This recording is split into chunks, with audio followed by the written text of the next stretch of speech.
Well, welcome to the Ferguson Home Backyard Edition. Today on the Ferguson Home, working from home with kids around. Without losing your mind. We've got 5 tips for you today to help you work from home.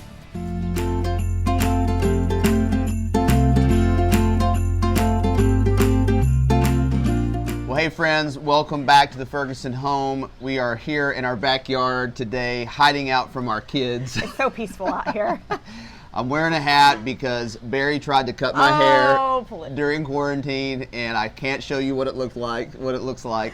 And so, in all seriousness, in my defense, he did not give me much training, and I hadn't watched a YouTube video yet. He's like, "Here's the clippers, go around my ears." So I did. I just went up a little high around the ears. So true. Well, today we want to share with you some tips on working from home with kids around. This has been a huge learning curve for you and I over the last few weeks, and we know that if you've got children at home, it's not a few weeks anymore, it's like 6 weeks. Yeah. Well, we've been talking about it a lot the last few weeks. I think we went into the quarantine season thinking, oh, we'll just kind of keep everything the same. We'll just work from home and the kids will be here. Set up desk, one for you, one for me, and we'll run with it. And then a few weeks into it, we were cratering, the kids were cratering, and we realized, wait a minute, this is not working. And so really a few weeks ago, we started talking about some of these things we're going to share with you today about how to actually work from home with kids at home without everybody cratering at the same time. Yeah. So let's share some of our thoughts, Barie. One is, I think we pretty quickly realized that the old rhythm and the old schedule had to be thrown out, and we had to adopt a brand new rhythm and a brand new schedule. So talk a little bit about that. Yeah, I mean, when we started, I think it happened around spring break. So, everybody got a pass for spring break. It was fun. But then, man, that Monday after spring break, I remember you waking the boys up. You're like, rise and shine, time to get, start doing school and keep the same schedule. And then we were trying to do our work, the same normal schedule. So I was trying to busy the kids and get our big kids to help with the littles while I did work as usual.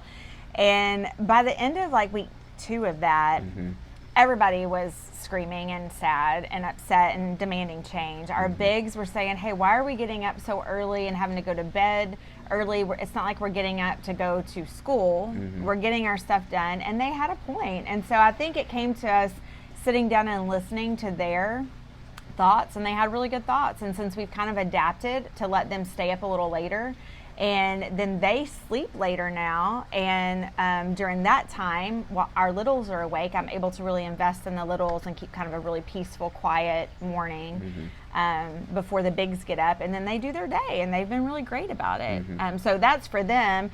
For us, we've had to just really adjust that we cannot do our exact same work schedule because it's not the exact same schedule.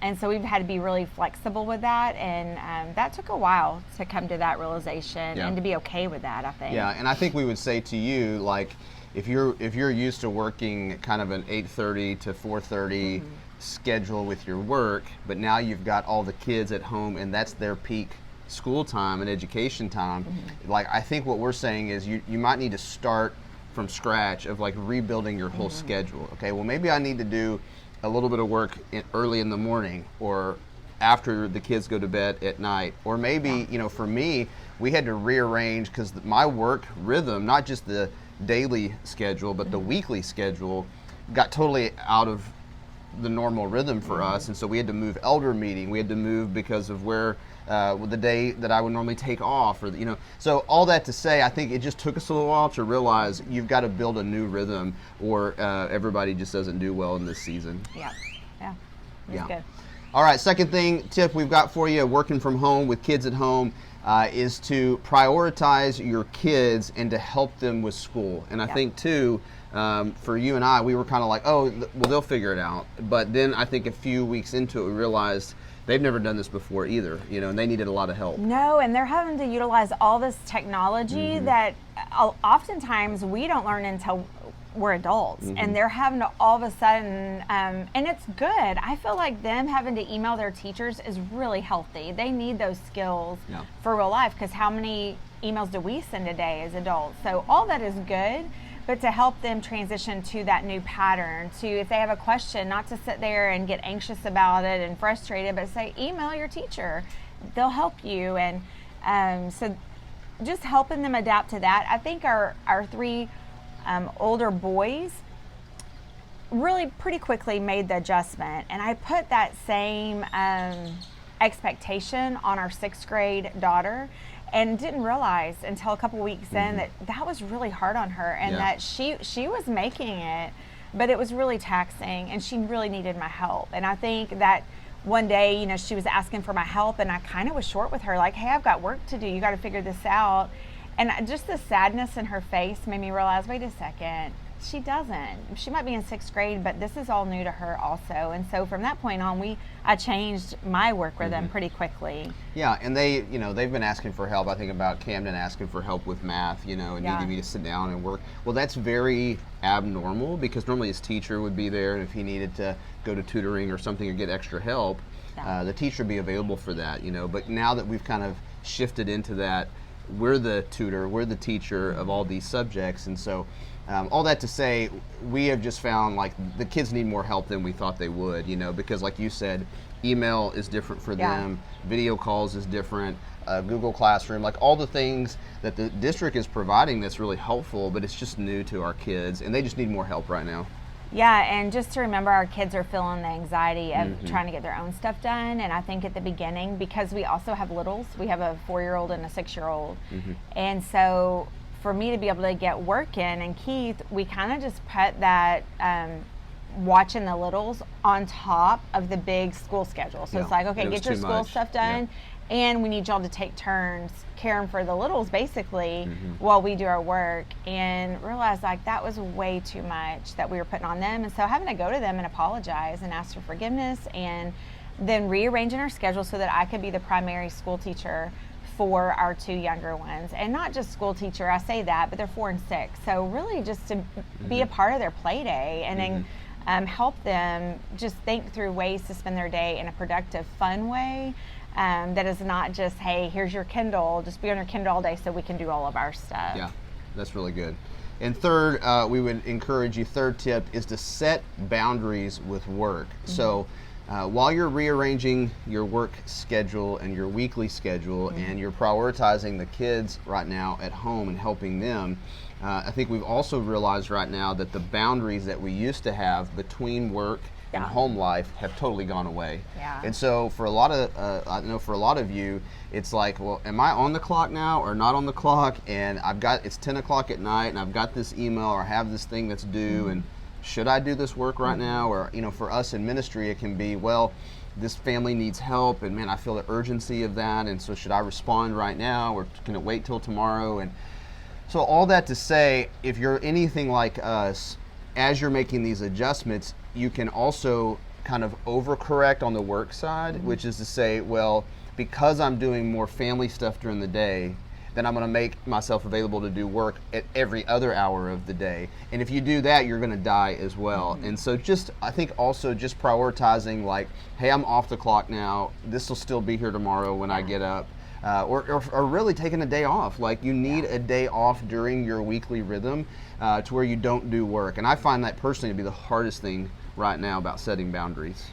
Yeah, and this goes back to the prioritize your kids and help them with school and the setting boundaries. But one of the things we had to do is that our Zoom meetings were happening right when the kids really needed to be learning. Because if you're a parent and you've got kids, if you let them go for a little bit, then you've totally lost them to where you can't get them back. And so just getting permission, and I'm really thankful for my boss, I'm thankful for Keith and just the elders at our church that really led out in that of saying, hey, your priority is your kids and your family life, and if you don't make that Zoom meeting, that's not going to cost you your job. And I want to encourage you, if you're a boss, to share that same wisdom with the people underneath you, because I can promise you that they are struggling trying to keep all the balls in the air. And for many people, this is a calmer season and they are getting to do those quarantine projects, but for many of us, this season is a lot harder. And trying to do it all, and trying to all of a sudden be responsible for all the meals during the day and all the entertainment and all the house cleaning and the work and the schooling, it's a lot. And so, if you're a boss, I would just encourage you to do what my boss did and what Keith did, of just saying, hey, set your boundaries. It's okay, and that's healthy. Yeah, that's really good. If you're a boss, that's great encouragement. And I would say to you, if you're an employee and your boss is not giving you that permission to have flexibility with your schedule, that you need to raise your hand and you need to make your voice heard to say, hey, I can't make all these meetings during the day because I've got 2, 3, 4 kids at home that need my attention during that window. I can still get some of my work done later, but not on the normal schedule. And so, if you're a boss, for sure, give your people flexibility. If you're an employee right now, you may need to have the courage to raise your hand and say, hey, I need more flexibility right now. Fourth one, this has been huge for us. Take a break during the day and get outside. And you can tell we're sitting outside right now in our backyard, and this has kind of been our refuge. This is my office, actually. I'm like, kids, if you need me, if you need help, come out here. And Barie and I have been doing, 2 or 3 walks a day, because after you're doing homeschooling, after you're doing Zoom meetings, after you're doing email, your brain can feel fried sometimes. And so I guess I would just say to you, just tip that helps us with our mental health, our emotional health right now, is to take a break, get outside, get some fresh air, go for a walk, and just talk to your spouse if you're married. If you're single, get on a call with with a friend and just talk about something besides work. Yeah, and this is a simple way too to make sure you're getting up and moving. But if you can get or have access to a Fitbit, a Garmin, an Apple Watch, I'm actually utilizing it'll beep at me to it's time to stand, and that's kind of my reminder that every hour I need to be up and moving. And so I would challenge you, and I'm watching. I have it set to where I can see my activity level all day long, so that I'm just constantly challenged, get my steps in, get exercise, because it does affect me so much mentally and emotionally. I'm a better parent, I'm a better worker, I'm just better in all areas if physically I'm kind of just active. And our fifth and final tip to you is extend yourself a lot of grace right now. This has kind of been our mantra during this season. I have shared it with our leaders at church, with our family, but I think all of us are a little bit hard on ourselves right now. And I think part of it is we are spending more time than normal on social media, and we're seeing what every other family is doing. And I think that's actually kind of increasing our anxiety and our guilt right now. Like, if I was a better parent, I would be baking that or building that or doing that project. And I think the reality is again, just to remind you the way social media works, you're seeing just a little snapshot of the best moment of someone's day.